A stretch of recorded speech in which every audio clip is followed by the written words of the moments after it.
तमाम तारीफ़ें तमाम खूबियाँ उसी को सिवा हैं। उसका ख़ास करम है कि उसने हमें और आपको बहुत सी नेमतों की बल्कि तमाम नेमतों की जान मुस्तफ़ा जान रहमत की आमद हमें और आपको अता फरमाई है। यह उसका करम है, ये उसका फ़ज़ल है कि उसने हमें मुस्तफ़ा अता फरमाया है। सलातो सलाम नबियों की मुक़द्दस जमात पर अल्लाह पाक ने जिसे भी नबी बनाया, हर नबी के दामन को हर किस्म के गुनाह से महफूज रखा। अल्लाह का कोई नबी किसी किस्म का गुनाह नहीं करता। अल्लाह का हर नबी मासूम है। जब हर नबी मासूम है तो फिर उसकी शान क्या जो इमामुल मासूमीन ठहरे, जो इमामुल अंबिया वल मुरसलीन बनाए गए, जो सैयदुल इंस वल जिन के खिताब से मुखातब किए गए। कुदरत ने जिन्हें मखलूक़ात में सबसे अफजल व आला बनाया, सलवात हुजूर रहमतुल लिल आलमीन की ज़ात अक़दस पर कि उन्होंने हमें एक खुदा का पता बताया। आइए उस एहसान को याद करके जी लगा कर बुलंद आवाज़ से दुरूद शरीफ का नजराना पेश फरमाएं।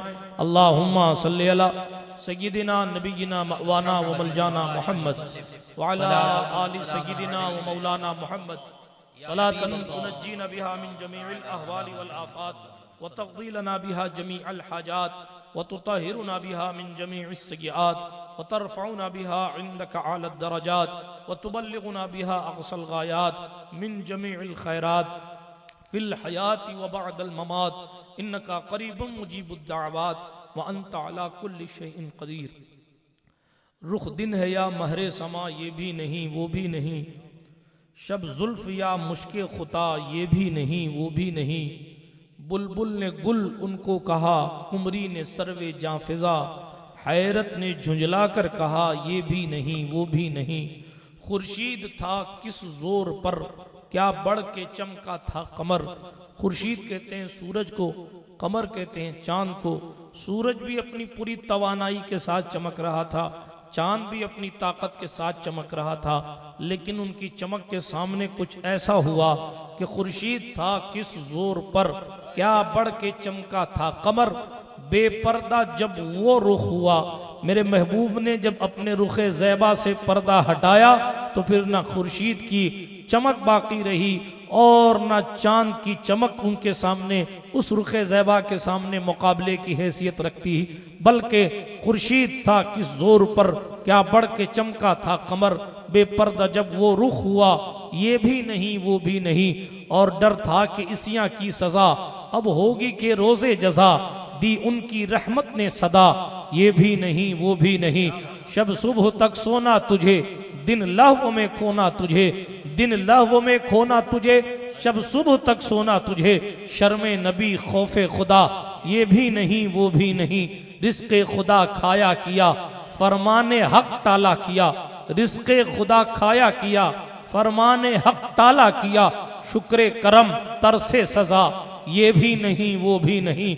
है बुलबुले रंगी रजा या तूत ये नगमा सरा, हक ये के वासिफ है तेरा ये भी नहीं वो भी नहीं।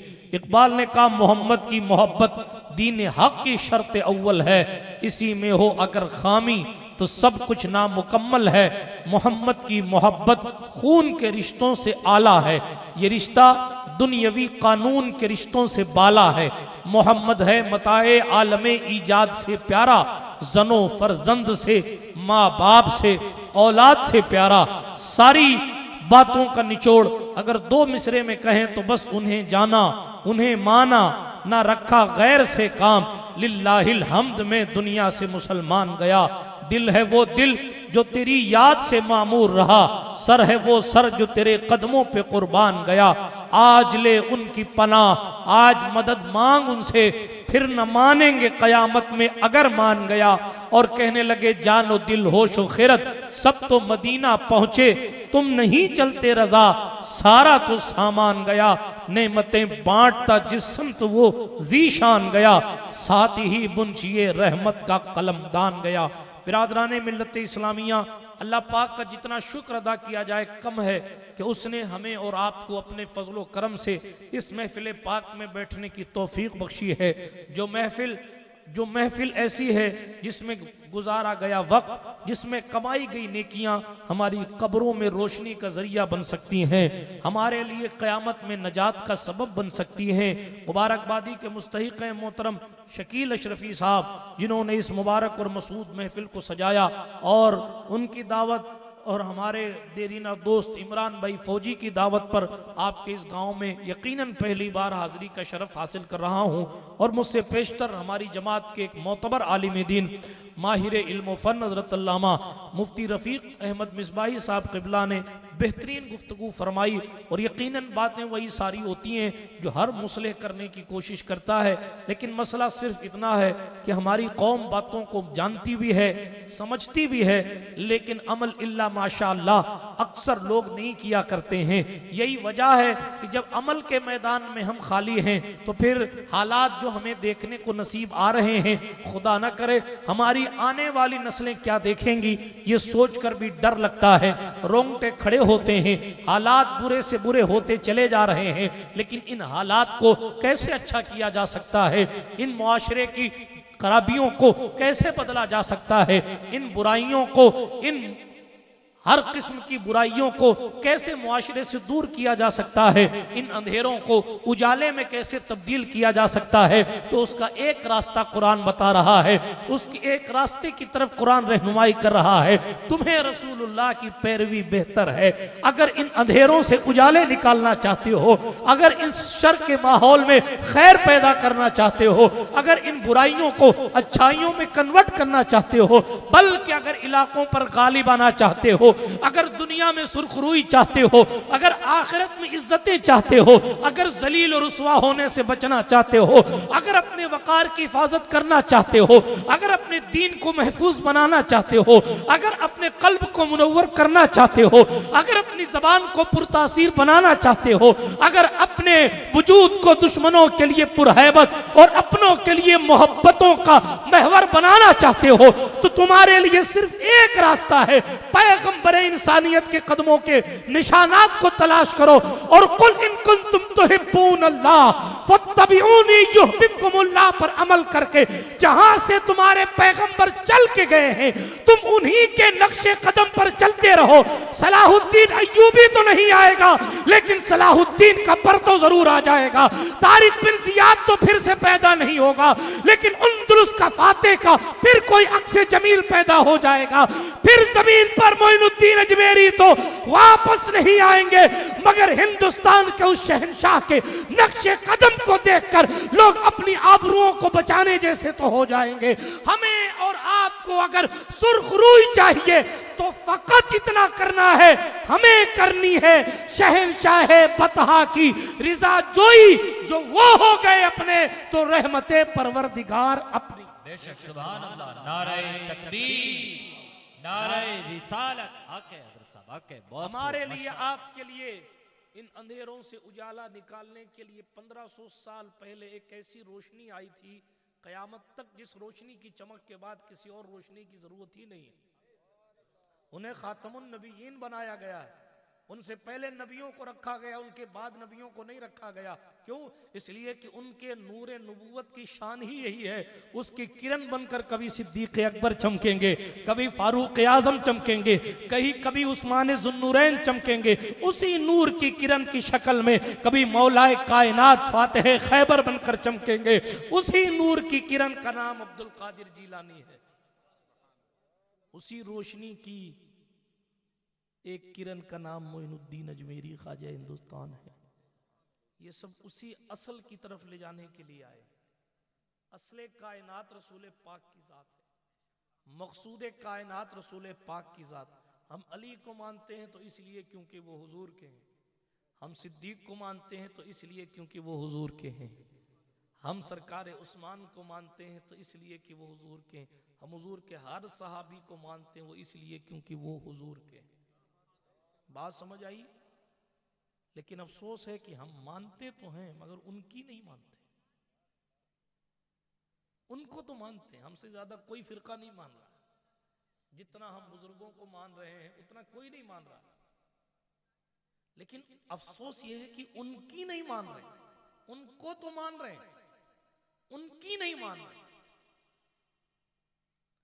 रसूल पाक की जिंदगी के हवाले से कुरान कह रहा है तुम्हें रसूलुल्लाह की पैरवी बेहतर है, तुम्हारे लिए हुजूर की जिंदगी बेहतरीन नमूना।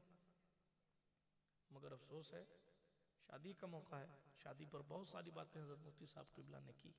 मैं एक जुमला कहूँ, तारीख रखने से लेकर सारी रस्में पूरी होने तक, सिर्फ वो खुतबा, वो कबूल है, वो पढ़ाए जाने वाला कलमा वो हटा दीजिए।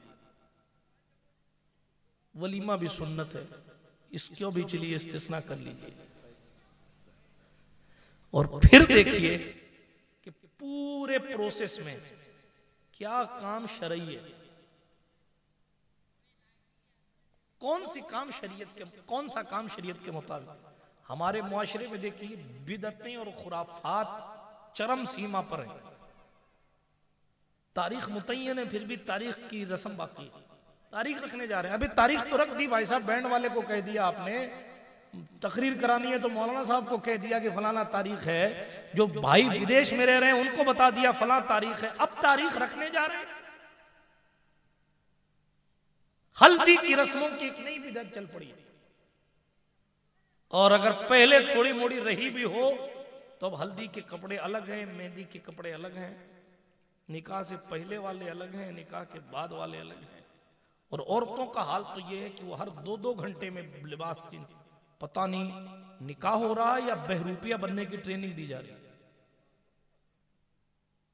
क्या हो गया है? हमें और आपको तो फॉलो करना था उस जात को जो सारी कायनात की मुक्तदा है, और हम फॉलो करने लगे उन लोगों को जिनका खुद ही अपने मजहब धर्म का ठिकाना नहीं, जिनके खुद ही अपने मौक़िफ़ का पता नहीं, पैसे लेके कभी चोर बन जाते हैं, कभी पुलिस बन जाते हैं, कभी मर जाते हैं, कभी जिंदा हो जाते हैं, कभी पैदा हो जाते हैं पैसों के लिए, और हम उनको फॉलो कर रहे हैं। उनकी तरह मेरी कौम का जवान कपड़े पहन रहा है, गलों में चैन है, हाथों में ब्रेसलेट है, पैंटें फट गई हैं, बाल जो है वो कुत्तों की तरह कट गए हैं। अल्लाह जाने क्या क्या हाल माहौल हो गया। नऊज़ुबिल्लाह मिन ज़ालिक। पहले इस तरह के बाल गधों के किए जाते थे ताकि पहचान में आवे कि ये हमारे कबीले का गधा है, ये हमारी कौम का गधा है। ऊंटों के बाल, पूछिए मुफ्ती साहब से, मजाक नहीं कर रहा हूं, ऊंटों के बाल ऐसे काटे जाते इस तरह के। ये तो हदीसों में मौजूद है, रिवायतों में।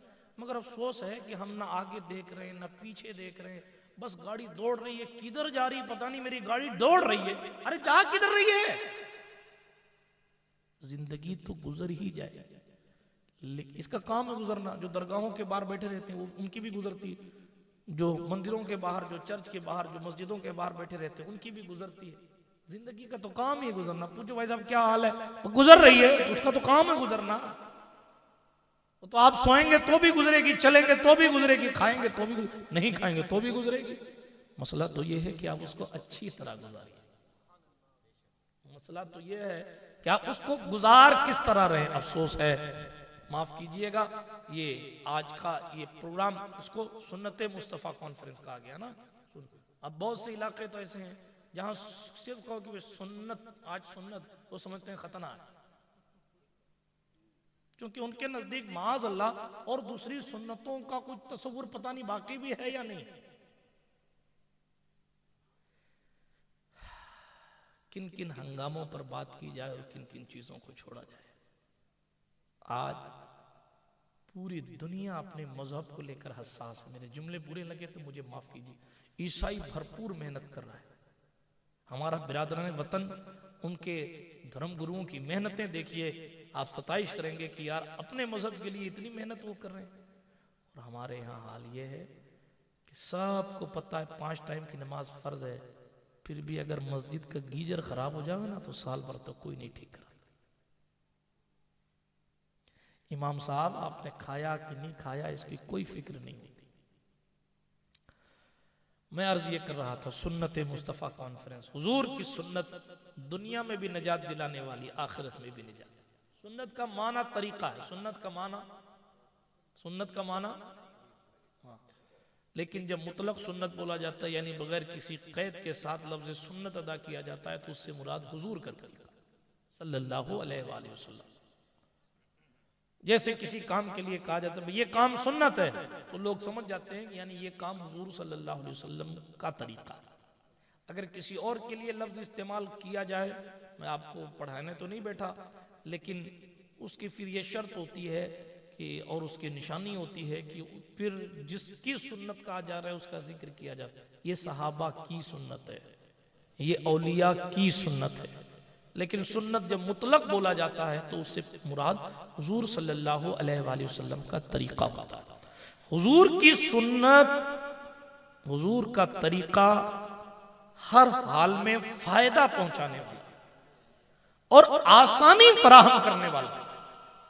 ये बात याद रखिएगा, हुजूर का तरीका सल्लल्लाहु अलैहि वसल्लम हर हाल में आसानी की तरफ ले जाने वाला, अल्लाह के कुर्ब की तरफ ले जाने वाला। मिसवाक सुन्नत है, आसानी ही आसानी है। पूरी पूरी किताबें लिख दी गई हैं इसके फैजान पर, इसके फवाइद पर।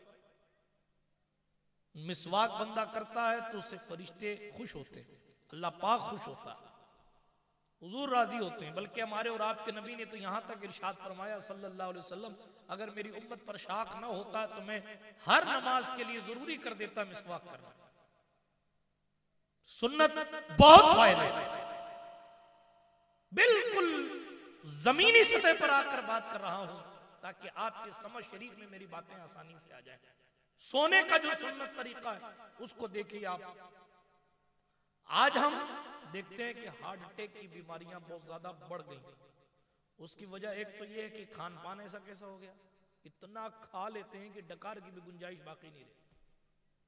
हालांकि हमारे और आपके नबी ने फरमाया सल्लल्लाहु अलैहि वसल्लम, अपने पेट के 3 हिस्से करो, एक हिस्सा खाने के लिए, एक हिस्सा पानी के लिए और एक हिस्सा सांस लेने के लिए।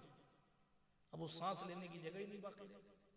वो खाने वाले हिस्से में तो खाना है ही, पानी वाले हिस्से में भी खाना है और जो खाली हिस्सा उसमें भी खाना है। और उसके बावजूद भी जनाबे वाला कैफियत ये है कि इस बात की टेंशन है कि ये छूट गया, वो नहीं खा पाया, ये बाकी रहा, उसको भी चख नहीं पाया। अल अमान वल हफीज।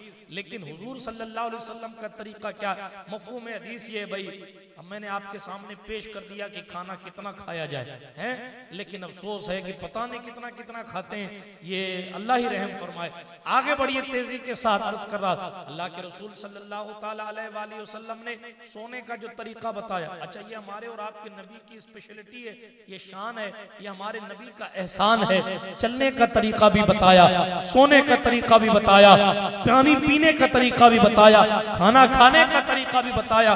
ये एहसान सहाबाए किराम का है कि उन्होंने पैगंबर इंसानियत के एक एक अमल को कोट किया और उस पर खुद भी अमल किया और आने वाली नस्लों के लिए आसानी फराहम हो। क्योंकि हुजूर हमारे सरकार खाना कैसे खाते थे, पानी कैसे पीते थे, हमारे मुस्तफा का सोने का अंदाज कैसा था, किस करवट पर सोते थे और कब उठते थे, कब सोते थे, वुजू कैसे फरमाते थे और किस तरीके से फला काम फला काम फला काम करते थे।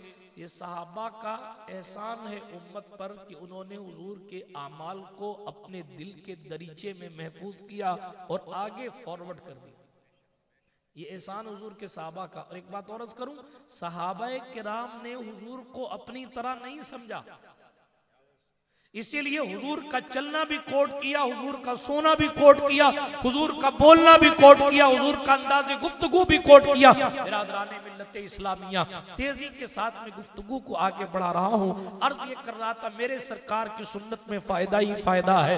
कम खाने वाला इंसान फायदे में रहता है, आसानी के साथ हजम हो जाता है, वजन बढ़ने का डर नहीं होता, हार्ट अटैक के चांसेस कम हो जाते हैं। बल्कि सोने के तरीके की तरफ आए, अटैक की बात आई तो आज हमारा अक्सर मुआशरा गलत तरीके से सोता है, बिलखुसूस उल्टा सो जाता है। उल्टा सो जाने की वजह से, टेढ़ा उल्टा सो जाने की वजह से ये दिल दब जाता है। बात समझ रहे? इसीलिए रात को सोते हैं तो फिर कयामत तक सोते रहते हैं। कई मर्तबा ऐसा होता है, सुबह उठते भाई क्या हुआ, साइलेंट अटैक आ गया। ऐसे कैसे आ गया? बहुत सी वजूहात में ख़ास वजह ये भी है, माफ़ कीजिएगा, कि सोने का तरीका ठीक नहीं। अब सुन्नत तरीके से देखिए तो दाएं पहलू पर हाथ अपने गाल के नीचे रखकर सोया जाए तो दिल नीचे की तरफ नहीं होता, ये दिल ऊपर की तरफ होता है। जब ऊपर की तरफ होता है तो फिर हार्ट अटैक के चांसेस कम हो जाते हैं। ये मैं चीजें बिल्कुल बारीक सी क्यों बता रहा हूं आपको, ताकि आपको पता चले कि सुन्नत वाकई फायदा देती है। सुन्नत हमारे रसूल सल्लल्लाहु अलैहि वसल्लम का कानून, जब छींक आए तो अल्हम्दुलिल्लाह को, अल्हम्दुलिल्लाह। भाई जब छींक आती है तो आदमी का सर झुक जाता है, पूरा वजूद हिल जाता है। एक जहन में सवाल पैदा होता है, मैं पूरा हिल गया, मुझे पूरा छींक ने झिझोड़ दिया, सर झुक गया, इस पर किस बात का शुक्र किया जाए, किस बात का शुक्र किया जाए भाई? हाँ, सुकून महसूस होता, राहत मिली होती, नींद अच्छी आई और फिर मैंने कहा अल्हम्दुलिल्लाह, तो बात समझ आई। यहां तो पूरा वजूद झिझोड़ दिया गया, सर झुक गया, चेहरा बदल गया और फिर कहा जा रहा है, हुजूर ने फरमाया कि भाई अल्हम्दुलिल्लाह कहो। और दूसरा सुने तो यरहमुकल्लाह कहे। क्यों? अब साइंस ने पॉइंट को क्लियर किया। एक बार जब छींक आती है तो तकरीबन 6 करोड़ वायरस बाहर हो। ठीक 1500 साल पहले गैबदा नबी ने फरमाया अल्हम्दुलिल्लाह को। अब लोगों को बताया जाए इतने करोड़ वायरस बाहर हुए, तो कहा अल्लाह का शुक्र है इतने वायरस बाहर चले गए। मेरे महबूब की सुन्नत मसा करने से लेके वुजू में चेहरा धोने तक, इस टॉपिक पर मैं बात करूंगा तो बात बहुत लंबी चली जाएगी। मुफ्ती साहब जानते हैं ये मुफस्सल एक मौजू है, मुकम्मल एक मौजू है कि मेरे मुस्तफ़ा जान रहमत की सुन्नत और हालात हाजिरा या जदीद साइंस, सारी चीजों को सामने रखकर आप इस बात का यकीन करेंगे। ये 2-3 मोटी मोटी चीजें मैंने आपके जहन के हाशिए पे रखी ताकि आप इस बात का यकीन करें, सुन्नत फायदे की चीज है। हुजूर का तरीका इंसान के लिए आसानी फराहम करता है, हुजूर का तरीका इंसान को फायदा देता है। निकाह भी हुजूर की सुन्नत है, लेकिन इस सुन्नत में भी आसानी बहुत थी, लेकिन हमने इस सुन्नत में आसानी को मुश्किल में कन्वर्ट कर दिया और इस आसान काम को इतना हार्ड कर दिया, माफ कीजिएगा, बुराइयां आम हो गई और निकाह मुश्किल हो गई। हालांकि था क्या, ये उलमा बैठे हैं, आप पूछिए। अब्दुर्रहमान इब्ने औफ आए, आपके मुकद्दस कपड़े पर पीलेपन के निशानात थे। हुजूर ने फरमाया इब्ने औफ शादी हो गई तुम्हारी? हाँ या रसूलल्लाह हो गई। ये शादियों का तस्वीर, इस तरह शादी हो जाती। इमामुल अंबिया की मौजूदगी में हो गई और हो जाने के बाद हुजूर को पता चला कि देखो शादी हो गई, जबकि कोई बहुत बड़ी आबादी नहीं थी। आज जितनी जगह में आज मस्जिद नबवी बनी हुई है, तकरीबन इतना ही हुजूर के दौर में मदीना था, क्षेत्रफल के हिसाब से तकरीबन। पहाड़ियां थी वगैरह, तो इसलिए इलाके दूर भी लगते थे और पैदल चलने का तसव्वुर हुआ करता था। तफसीलात में मैं नहीं जाता और ना मुझे वक्त है जाने का, लेकिन अर्ज इतना कर रहा था कि शादी का ये, अच्छा इधर हुजूर नाराज नहीं हो गए? अब तो पीर साहब के तो मेरा मुरीद कैसा है, ने हमें नहीं बताया, हमारी इजाजत के बगैर तुमने कैसे कर लिया? आबादी नहीं होगी, खुशहाली नहीं होगी, फलाना नहीं होगा, ठिकाना भी। हजरत फरमाते बाबाओं ने तो तबाही मचा रखी और ऐसा डर का माहौल पैदा कर रखा है। अल अमान वल हफीज, ये जितने पर्ची वाले और डंडे वाले निकल रहे हैं ना, माफ कीजिएगा, ये हमारे यहाँ के बहुत सारे ऐसे दज्जाल सिफत लोग हैं जिनको देखकर उधर वालों को भी जोश आ रहा है कि ये भी कोई तरीका होता है। माफ कीजिएगा मेरा जुमला सख्त लगे तो, इसलिए कि उनके यहां तो तौहीद का तस्वुर नहीं, उनके यहां तो है ही अपनी जिंदगी में दजलो फरेब। तो इधर उधर की ना बात कर, ये बता कि काफिला क्यों लुटा, मुझे रहजनों की खबर नहीं, तेरी रहबरी से सवाल। जिन्नात से निकाह कब से होने लग गया भाई साहब? कुरान तो ये ऐलान कर रहा, वमिन आयातिही अन खलक़ लकुम मिन अनफुसिकुम अज़वाजा। अल्लाह फरमाता अल्लाह की निशानी तो ये है कि उसने तुम्हारे लिए तुम में से, तुम्हारी जिन्स से जोड़े बनाए। ये अनफुसिकुम ने इस तसव्वुर को भी बातिल कर दिया कि किसी इंसान का निकाह न जिन्नात से हो सकता है, न किसी परी से, न देव से, न फरिश्ते से, किसी से भी नहीं हो सकता। क्यों? इसलिए कि अल्लाह ने फरमाया तुम में से तुम्हारे जोड़े बनाए। मर्द का निकाह औरत से होगा, इंसान का इंसान से होगा, इंसान का जिन्नात से नहीं हो सकता। लेकिन अफसोस क्या है, अब जिन्नात भी तो जिन्नात है ना, इलाके देख के आते हैं, जिन्नात भी तो स्पेशल है। अल्लाह रहम फरमाए। और जिन्नात देखने वाले भी जब कहीं दिख जाए तो बाबा की कई दिन की खुद की तबीयत खराब हो जाए। एक साहब थे हमारे जोधपुर में, बहुत पुराना किस्सा है, एक खातून पे जिन्न हाजिर था, ये नए नए बाबा बने थे, ये बार बार कह हाजिर हो जा, चला जा, नहीं तो कहा नहीं तो मैं जला दूंगा। अब ये हकीकत बात है हजरत, उसने एक थप्पड़ खींच के मारी, बाबा को गांधी अस्पताल में भर्ती कराना पड़ा। हकीकत बात, उस वक्त एक खींच के मारा उसने, क्योंकि हमारे बुजुर्गों ने बताया जिन्नात में 100 आदमी की ताकत होती है तकरीबन, है 1000 किलोमीटर के अतराफ में वो देख लेता है। कितने? हाँ, अब यहाँ बैठा बैठा कह दे कि भाई चूरू रेलवे स्टेशन पे से ये नूर मियाँ साहब उतर चुके हैं। कहा यार अंतर्यामी बाबा, अंतर्यामी नहीं है, जिस तरह आप सामने देख सकते हैं इस तरह वो उसको देखने की ताकत वहां तक है। इसके लिए कोई उसमें नई बात और अजीब बात थोड़ी है, उसकी तो फितरी ताकत इतनी है।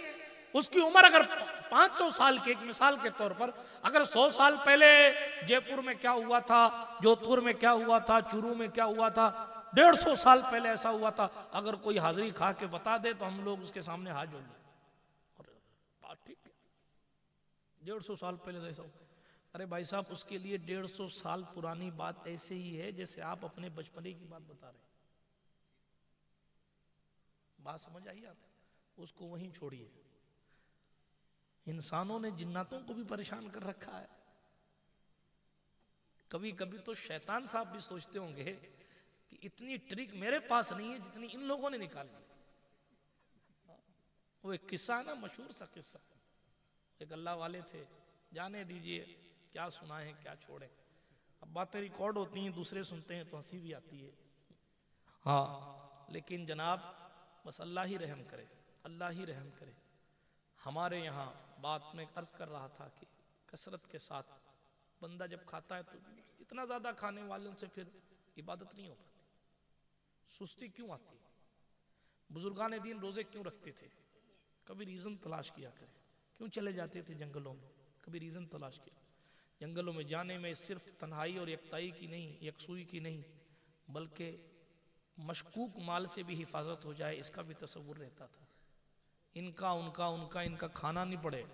हाँ, इसलिए कि सूफिया किराम हराम तो छोड़िए, जिनके यहाँ शक होता था ना उसका माल भी नहीं खाते।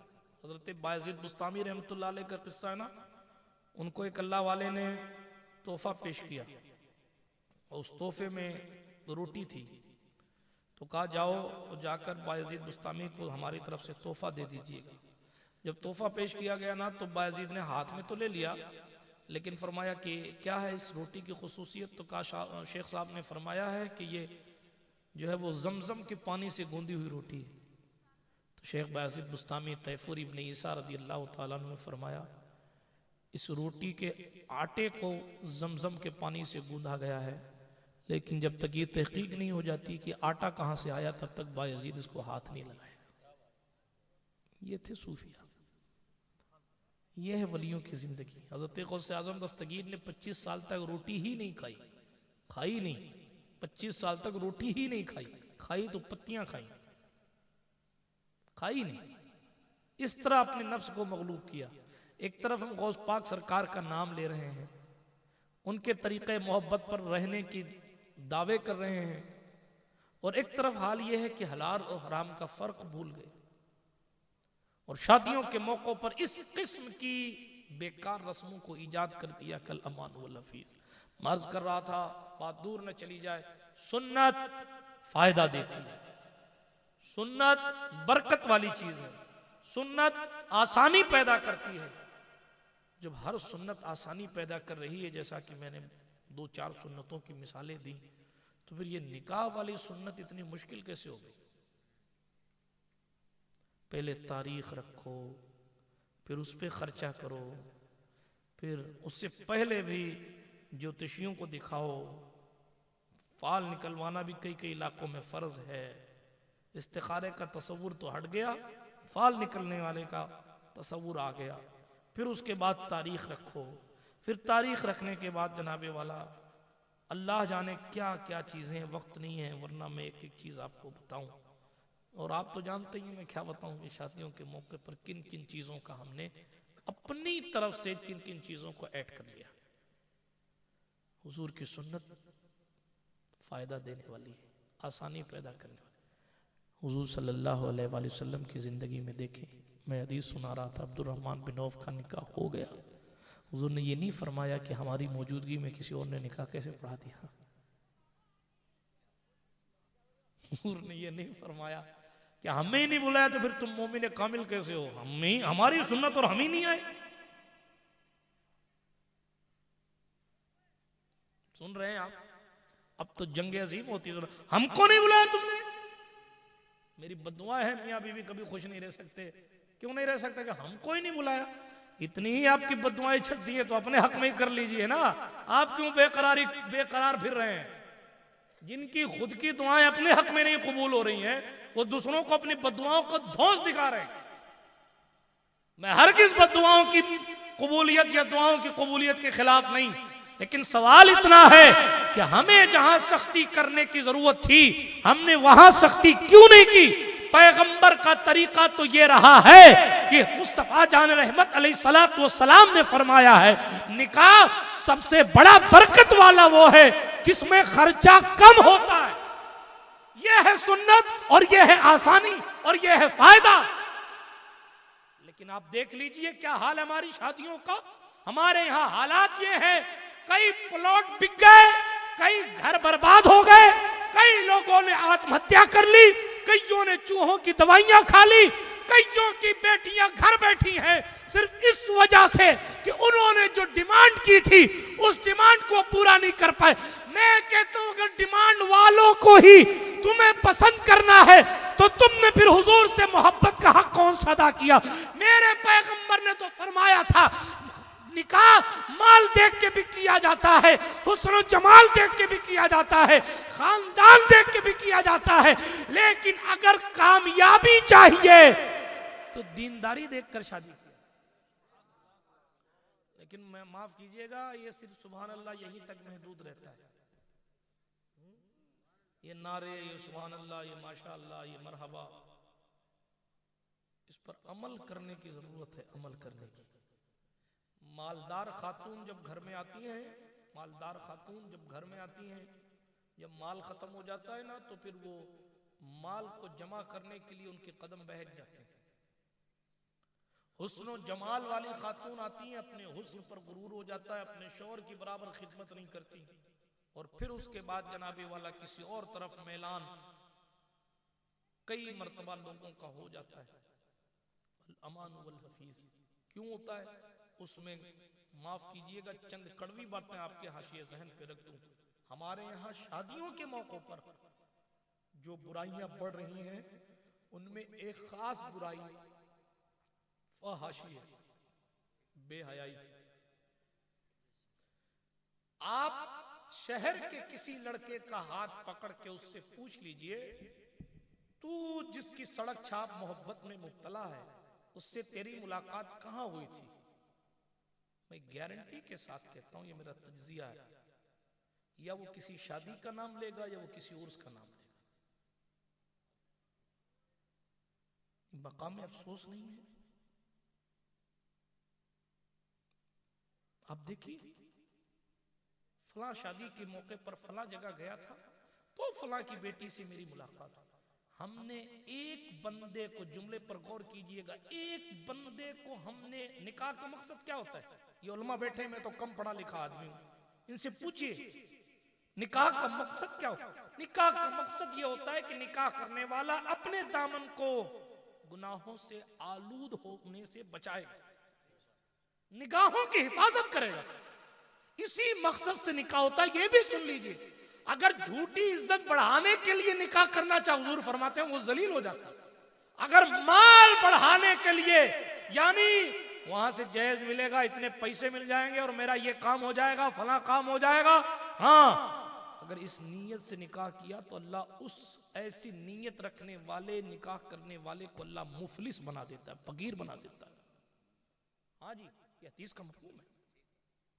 निकाह का मकसद निगाहों की हिफाजत, निकाह का मकसद अपने दामन को बुराइयों से बचाना। अब मुझे एक बात बताइए, एक बंदे की निगाह की हिफाजत के लिए अब कितनी निगाहों को मैला करने का दस्तरखान बिछा रहे हैं? ये कौन सा तरीका निकाह है? हमारी शरीयत में तो काजी को इजाजत नहीं है कि वो जिसका निकाह हो रहा है उसको बेपर्दा देखे। हमारी शरीयत में तो मुस्तफा करीम ने हमारी मां आयशा सिद्दीका को फरमा दिया, आयशा जरा आवाज धीमी करके कुरान पढ़ा करो। हमारे महबूब ने फरमाया है किसी के पांव के सैंपल की आवाज, पाजेब की झनकार अगर गैर महरम तक पहुंचती है, पीर साहब को छोड़िए, पीर साहब से तो कभी न कभी गुनाह हुआ ही होगा, इल्ला बास, लेकिन कोई मासूम नहीं। फरिश्ते तो मासूम हैं, मासूम फरिश्तों की लानत उस पर होती है जिसके पाजेब की झनकार गैर महरम सुनता है। और हमारे मुआशरे की औरतें अपनी पहली रात की बातें या अपने शौहर के राज की बातें अपनी सहेलियों से करती हैं, जो कि सरासर हराम है। अपने बेडरूम के फोटो स्टेटस पर डालकर इज्जतों का जनाजा निकाला जा रहा है और इस बेहयाई में मुस्लिम मुआशरा सफ़े अव्वल में खड़ा नजर आ रहा है, जबकि शरीयत किसी भी कंडीशन में इसकी इजाजत नहीं देती। हमारा मुआशरा इतना गंदा होता जा रहा है, हमारी सोसाइटी इतनी बेहया होती जा रही है कि अल्लाह की पनाह, अल्लाह की पनाह। बेपर्दगी मुसीबत बनकर हम पर नाजिल हो गई। हमारे यहां चचा के बेटे को भी पाबंद किया गया है। हमारे यहां देवर को मौत कहा गया है। पहले लोग सोचते थे, इस्लाम ने सख्ती कर दी, हुजूर ने फरमाया अलहम व मौत। लेकिन अब जाकर सर्वे रिपोर्ट उठा के पढ़िए, अब जाकर गूगल कीजिए, अब जाके न्यूज़पेपर पढ़िए, तब आप कहेंगे हां, थानों की पूरी पूरी चार्जशीट उठा के पढ़िए, नाजायज ताल्लुकात में सरे फहरिस्त अगर किसी चीज का नाम है तो वो ये है। अपने भी खफा मुझसे हैं, बेगाने भी नाखुश, मैं जहर हलाहिल को कभी कह ना सका कन। जुमले बुरे लगे तो यार मुझे माफ करना, लेकिन ये मर्ज इसलिए बताया जा रहा है ताकि इसका इलाज किया जाए, ताकि इसका इलाज किया जाए। बेपर्दगी, बेहयाई, ये सब हमारे मुआशरे में कहां से आ गया? हमारे यहाँ तो सैयदा फातिमा ज़हरा सलामुल्लाह अलैहा का तरीका औरतों के लिए बेहतरीन नमूना है ना। उनके तो बाल को कभी खुले आसमान ने नहीं देखा। इमाम अहले सुन्नत ने साफ लबो लहजे में कहा, जिसका आंचल न देखा महो मेहर ने, उस रिदाए नजाहत पे लाखों सलाम, सैयदा ज़ाहिरा तय्यबा ताहिरा जाने अहमद की राहत पे लाखों सलाम। जिस उम्मत में आइडियल लोगों की शान यह है कि उनका बाल भी खुला आसमान नहीं देखता, उस उम्मत में टिकटॉक और इंस्टाग्राम की रील पर बेपर्दगी कहां से आ गई? सवाल तो बनता है। उस उम्मत में ये अपने राज रुमूज की बातें आम करना और फहाशी को आम करना कहां से आ गया?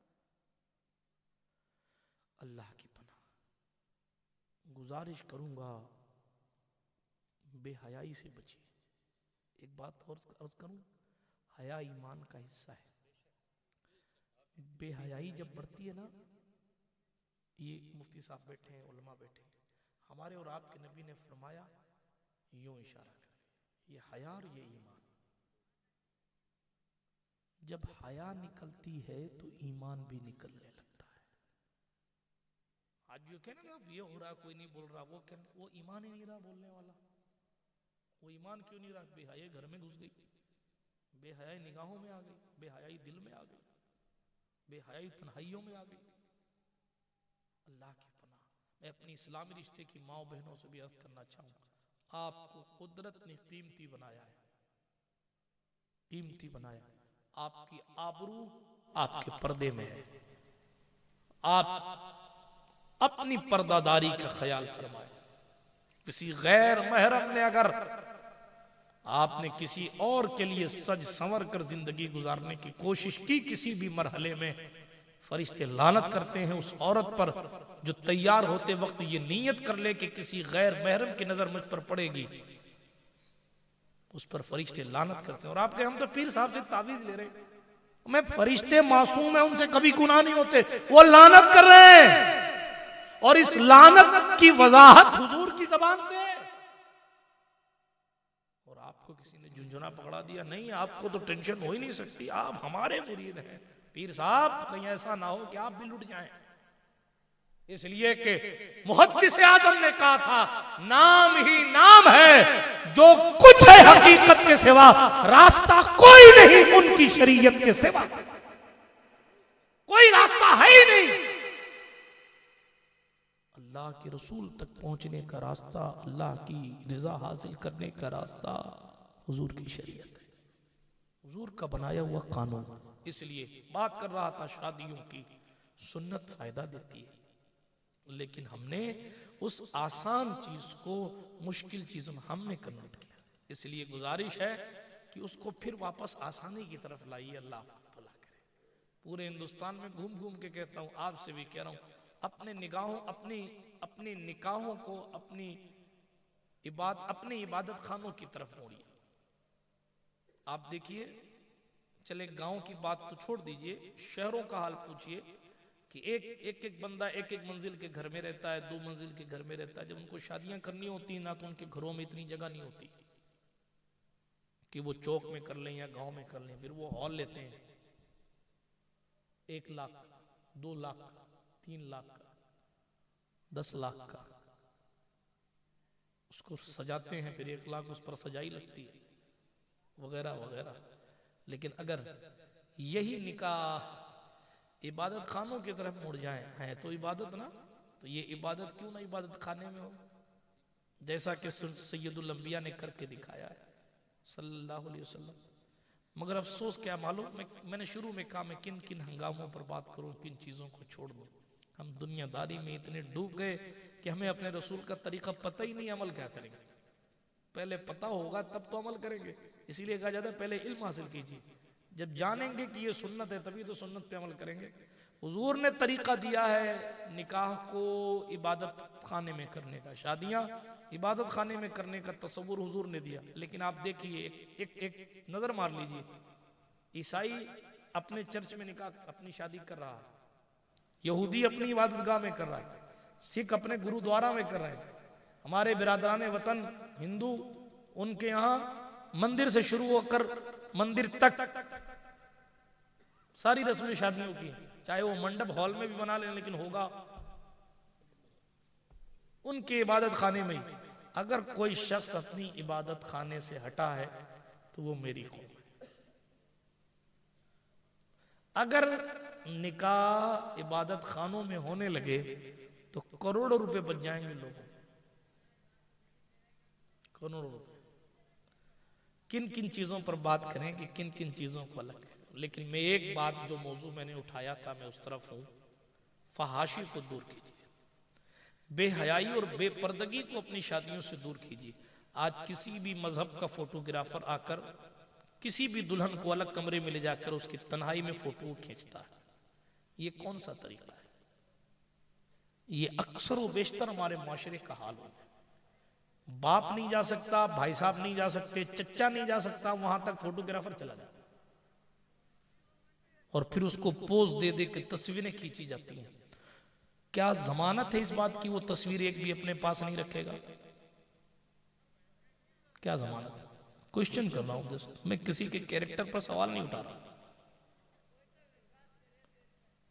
क्या जमानत है इस बात की कि उसने आपका डाटा अपने पास कॉपी करके नहीं रखा है? क्या दलील है इस बात की कि उसने आपकी तस्वीरों को किसी के हाथ बेच नहीं दिया? इंटरनेट पर तो बिकती है तस्वीरें, बिकती है तस्वीरें।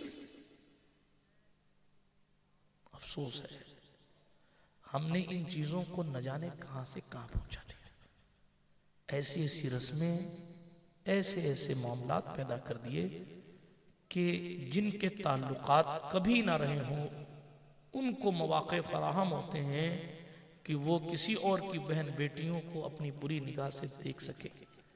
मेरा सवाल ये था, आप एक शख्स को गुनाह से बचाने के लिए निकाह करवाने आए थे, कितने लोगों के दामन को आपने गुनाह आलूद कर दिया।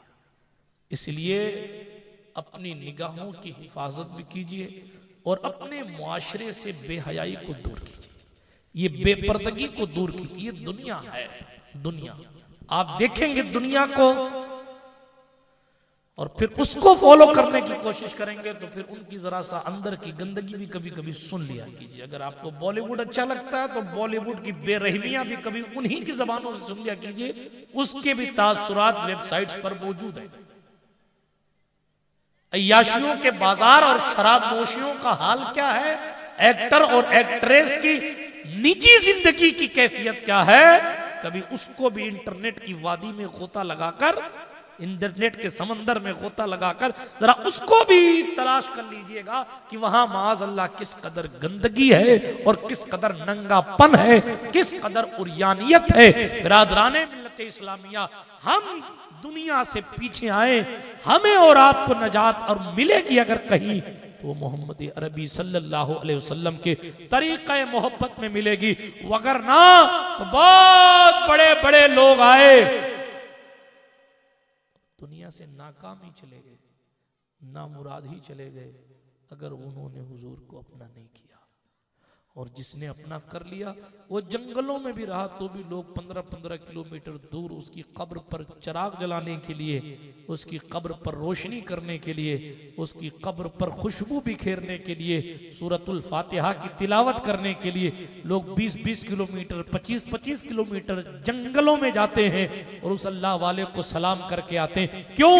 इसलिए कि जाने वाले ने अपने मालिक को राजी करने का वो तसव्वुर पेश किया है, जिसने सारी जिंदगी अल्लाह रब्बुल इज्जत जल्ल मुजद्दुहुल करीम को राजी करने में गुजारी है, कुदरत ने उसे ये मकबूलियत अता फरमाई। ये दुनिया है, हम हुकूमतों को देखकर, हालात को देखकर ना हरगिज मायूस हो, ना हरगिज ना उम्मीद हो।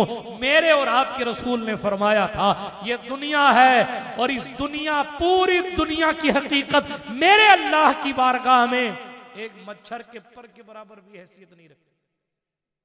ये पूरी दुनिया मच्छर के पर के बराबर भी अल्लाह की बारगाह में हैसियत नहीं रखती। एक वाकया सुना दूं, इसी पर बात को खत्म कर दूंगा। हारून रशीद के पास इब्ने सीरीन आए थे, बगदाद का खलीफा था हारून रशीद, और इब्ने सीरीन आए रहमतुल्लाह ताला अलैह। हारून रशीद के पास एक गिलास पानी था, उसने खादिम से मंगवाया, प्यास लगी उसको, एक गिलास पानी ले आओ। वो पानी लाया खादिम। जैसे ही हारून रशीद ने अपने हाथ में वो गिलास लिया ना पानी का, तो इब्ने सीरीन रहमतुल्लाह अलैह ने रोक दिया, कहा खलीफा साहब एक बात बताइए, तवज्जो है आपकी, सुन रहे हैं? हाथ उठा कर कहें या रसूल अल्लाह। जिनके नहीं उठे वो किसके नाम पे उठाएंगे? फिर मुझे वो दूसरा नाम बता दीजिए। हाँ चलिए एक बार फिर मौका देता हूं, हाथ उठा कर कहें या रसूल अल्लाह। और जिनके नहीं उठे अल्लाह रब्बुल इज्जत उनको महफिल से उठने की तौफीक अता फरमा। हाँ जिनके हुजूर के नाम पे नहीं उठ सकते तो फिर उनका तो अल्लाह ही जाने, जनाजा ही उठेगा तो क्या होगा। किसी की जय विजय हम क्यों पुकारें, क्या गरज हमको, हमें काफी है सैयद अपना नारा या रसूल अल्लाह। कहने वालों ने कहा दुश्मन अहमद पे शिद्दत कीजिए, मुल्हिदों की क्या मुरव्वत कीजिए, गैज में जल जाएं बेदीनों के दिल, बस या रसूल अल्लाह की कसरत कीजिए। सुनिए, अर्ज ये कर रहा था कि इब्ने सीरीन रहमतुल्लाह अलैह ने खलीफा साहब हारून रशीद बगदाद का गवर्नर था, उसके हाथ में पानी का गिलास आया। जैसे ही पानी का गिलास आया कहा कि खलीफा एक बात बताओ। कहा पूछो।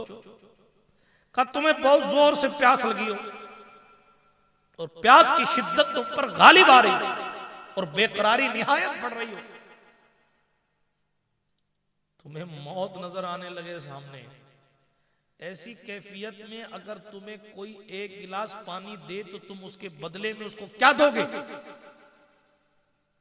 तो हारून रशीद ने कहा मेरी आधी हुकूमत दे दूंगा उसको। क्या? इसलिए कि मरता क्या नहीं करता। अगर कोई ऐसी कैफियत में मुझे पानी का एक गिलास देगा तो मैं तो उसको आधी हुकूमत दे दूंगा। फिर हजरत इब्न सीरीन रहमतुल्लाह अलैह ने पूछा, हारून रशीद, अच्छा ये पानी तो पी ले और पीने के बाद ये पानी तेरे पेट में फंस जाए,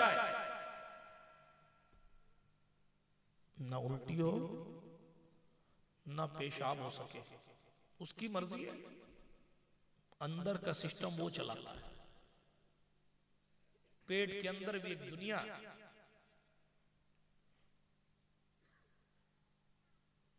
वो चलाता है सिस्टम। किस तरह अनाज जाता है, फिर उसकी छटाई होती है, सफाई होती है, खून बनता है, फिर किस तरीके से उजला बाहर होता है, बहुत डिटेल में नहीं जाता, लेकिन पेट की मशीन ही अपने आप में अल्लाह की कुदरत का मुजाहरा करता है। तो उन्होंने कहा कि वो पानी फंस जाए तेरे पेट में, अब तू परेशान है, कोई तरीका नहीं है, अब क्या करे? अगर कोई तेरे लिए आसानी का सामान पैदा करे तो क्या करे? पेशाब भी नहीं हो रहा है, पानी कहीं से बाहर नहीं निकल रहा, ये पानी फंस गया है गिलास पेट में, अगर ये पानी फंस जाए तो तू क्या करेगा? अगर कोई तेरे लिए सॉल्यूशन पेश करे तो फिर तू उसको क्या देगा? तो हारून रशीद ने कहा पूरी सल्तनत उसके नाम कर दूंगा, इसलिए कि जान है तो जहान। बात समझ आई आप? अल्लाह वाले यूं ही नसीहत करते थे। अब कहा हारून रशीद, तेरी हुकूमत जिसकी हैसियत एक गिलास पानी और पेशाब है, हुकूमत जिसकी हैसियत एक गिलास पानी पेशाब, कि उसके बदले में तू हुकूमत बेचने को तैयार है, क्या ये हक बनता है कि इस हुकूमत के लिए तू अल्लाह को नाराज करे? हम और आप अपने ऊपर गौर करें। हमारे पास तो कोई हुकूमत नहीं है, हमारे पास तो कुछ नहीं। जब कुछ भी नहीं, फिर सवाल यह है कि हमारे पास है ही कुछ नहीं और उसके इनामात बेइंतहा हैं। अल्लाह अकबर। तो क्या यह हक बनता है कि हम अपनी ख्वाहिशों की पैरवी के लिए, किसी हुकूमत के लिए नहीं, सिर्फ अपनी ख्वाहिशों की पैरवी के लिए, सिर्फ अपनी तबीयत को ठीक रखने के लिए, सिर्फ दुनिया का चस्का लेने के लिए अल्लाह को नाराज कर बैठे? क्या ये फायदे का सौदा? कोई काम आने वाला नहीं है। अगर कोई चीज काम आएगी तो फकत उसकी रहमत काम आएगी। अल्लाह का कुरान कह रहा है तुम्हें रसूलुल्लाह की पैरवी बेहतर है। सुन्नते मुस्तफ़ा कॉन्फ्रेंस में आने वालों, हुजूर का तरीका बरकत वाला है, हुजूर का तरीका आसानी पैदा करने वाला है, इसलिए हुजूर के असल तरीके की तरफ अपने निकाह को भी लेके आइए, ताकि आने वाली जिंदगी और आने वाली नस्ल दोनों खुशहाली से गुजर सके। और अगर इसी तरीके से जैसे आज हमारी शादियों का हाल है, यूं कसरत के साथ पैसे खर्चा करना और यूं फिजूल खर्ची का तसव्वुर पेश करना और यूं बेहयाई और यूं बुराइयां और यूं गलत सलत रस्में और इस तरह से जनाबे वाला जिस तरह हम शादियां कर रहे हैं, अगर इसी तरह से शादियां होती रही तो हम फाइनेंशियल कंडीशन से जो जूझ रहे हैं वो और ज़मीनी तौर पर नीचे जाएंगे। जो बुराइयां और बेहयाइयां और बेपर्दगी हमारे मुआशरे में है वो और बढ़ेगी ही, कम नहीं होगी। और जिस तरीके से रिश्ते टूटने का तस्वुर हमारे मुआशरे में बढ़ रहा है, इसका ग्राफ भी नीचे आने वाला नहीं है, ये अप ही होगा अगर हम हुजूर रहमतुल लिल आलमीन के तरीक़े मोहब्बत पर ना आए। अपनी शादियों में पहली बात पर्देदारी का ख्याल कीजिए, दूसरी बात हाथ ज़रा सा तंग रख के खर्च कीजिए, फिजूल खर्ची से बचिए। तीसरी बात यह है कि अपनी शादियों के मौक़ों पर बेहयाई और बेपर्दगी से हद दर्जा बचाने की कोशिश कीजिए ताकि शादी की बरकतें हासिल हो सकें और शादियों के मुबारक मौक़ों पर अल्लाह उसके रसूल के ज़िक्र की महफिलें सजाएं ताकि नेकियां बरकत वाली हैं और गुनाह नहूसत लाते हैं, नेकियां बरकत लाती हैं। मनहूसियत को ख़त्म करना है तो नेकियों में कसरत कीजिए। जब नेकियां बढ़ेंगी तो मनहूसियत का अंधेरा कम होगा और नेकियों का उजाला बढ़ेगा और आने वाली जिंदगी इन नेकियों की रोशनी में इंशाअल्लाह सिराते मुस्तकीम पर इस्तिकामत की तरफ गामजन रहेगी। अल्लाह रब्बुल इज्जत कहने सुनने से ज़्यादा अमल की सआदत बख्शे और हमें हर किस्म के फितने से और हमें हर किस्म की बेहयाई से हमें और हमारे माशरे को मामून महफूज फरमाए। दरमियाने गुफ्तगू कोई जुमला गैर शरई निकल गया हो तो करीम अल्लाह मुआफ़ फरमाए। अस्तग़फिरुल्लाह ताला रब्बी मिन कुल्लि ज़ंबिन व अतूबु इलैहि। अशहदु अल्ला इलाहा इल्लल्लाह वहदहु ला शरीका लह व अशहदु अन्न सय्यदना मुहम्मदन अब्दुहु व रसूलुहु। सुब्हानक ला इल्म लना इल्ला मा अल्लमतना इन्नका अंतल अलीमुल हकीम। व आखिरु दावाना अनिल हम्दुलिल्लाहि रब्बिल आलमीन। अस्सलामु अलैकुम व रहमतुल्लाह।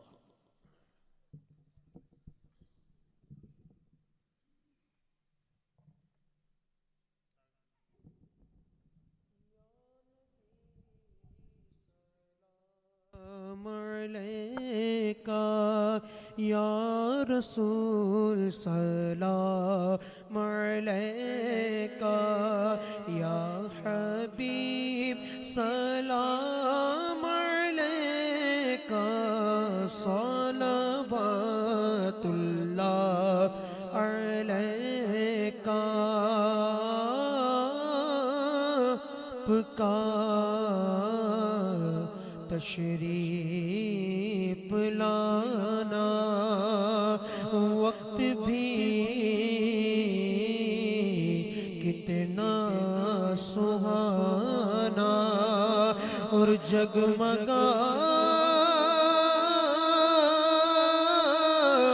उठा ज़माना। हूरे गाते थे तराना या नबी सलाम अलैका या रसूल सलाम अलैका या हबीब सलाम अलैका सलवातुल्लाह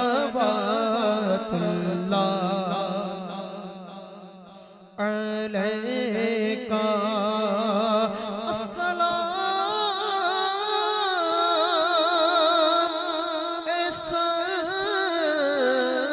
सब्ज़ गुंबद के मकी अस्सलाम या रहमतल लिल आलमीन। तू सखी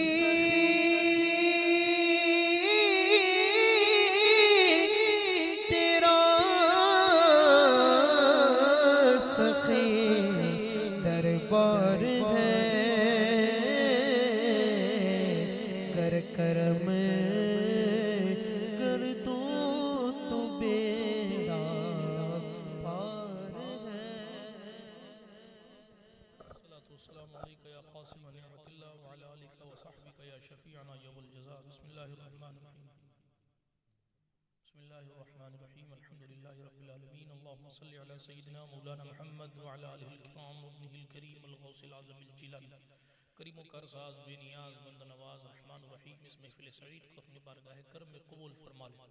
मालिक मौला इस महफिल पाक की बरकतें साहिब खाना शकील भाई को अता फरमा। दूल्हे मोहम्मद फरमान को इसकी बरकतें अता फरमा, होने वाली मियाँ बीवी में खूब मोहब्बतें पैदा फरमा, इस महफिल पाक को हम सब के लिए शफात और नजात का जरिया बना दे। इस महफिल पाक में किए गए अज़कार के सदक़े तुफ़ैल होने वाले मियाँ बीवी में ऐसी मोहब्बत दे जैसी सरकार आदम और हव्वा के दरमियान अता फरमाई थी।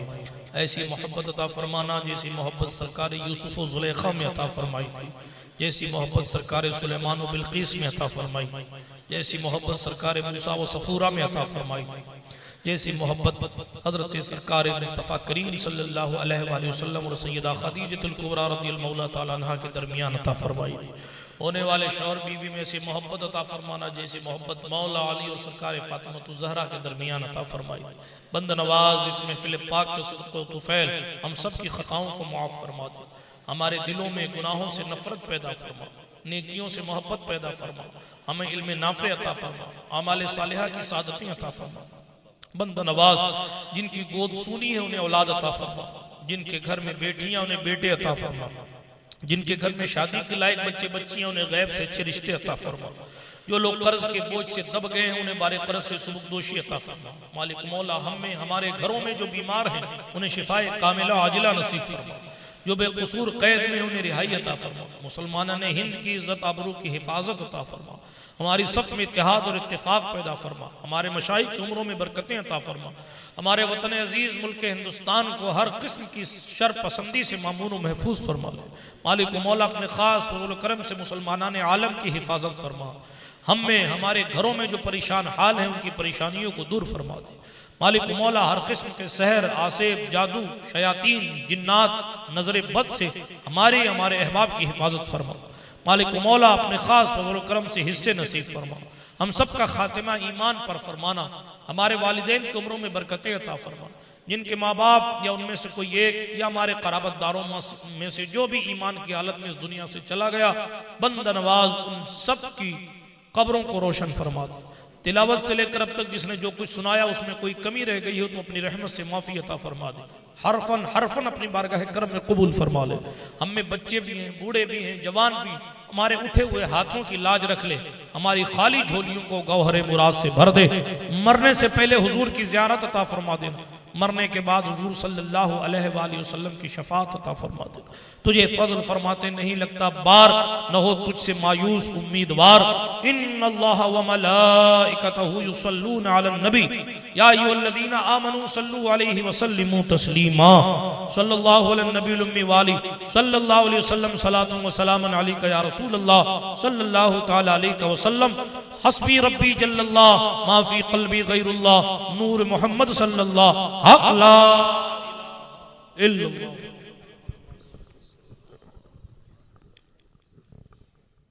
तमाम इस्लामी भाई मुसाफा कर लें, सैयद साहब क़िबला के साथ बरकतें हासिल कर लें, और जो हजरात पीर साहब क़िबला के दस्ते अक़दस से बैत होना चाहते हैं उन हजरात से अच्छा मुसाफा फरमा लें, मुसाफा करना सुन्नत है।